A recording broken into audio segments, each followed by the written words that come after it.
দেশবাসী কারা যেন কুমিল্লা বলতে কুমন্ত তারা কোথায়? তারা দিল্লিতে পালাইছে, কুমিল্লা বলের সাথে দাঁড়িয়ে আছে। সামনে তারা আসবেন, মনে রাখবেন দেশের কর্তৃ লক্ষ্যে কুমিল্লার সন্তানেরা বুক পেতে দাঁড়িয়ে থাকে। তারই সাক্ষী হিসাবে দেখেন আপনারা প্রমাণ হিসাবে এই আস্তাদ আব্দুলের বাড়ি কুমিল্লা, আতিফ রহমানের বাড়ি কুমিল্লা, তরিকুল ইসলামের বাড়ি কুমিল্লা, রিফাত রাশিদের বাড়ি কুমিল্লা। সম্মানিত কুমিল্লাবাসী, আমাদেরকে দীর্ঘদিন ধরে পিছিয়ে রাখা হয়েছে। আমরা আর এই বৈষম্য চাই না। আমাদেরকে সামরিকভাবে, অর্থনৈতিকভাবে, প্রশাসনিকভাবে অনেক পিছিয়ে রাখা হয়েছে।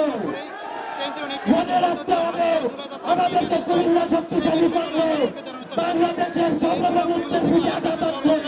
কুমিল্লা সর্বপ্রথম এগিয়ে আসবে, এগিয়ে আসবে, এগিয়ে আসবে।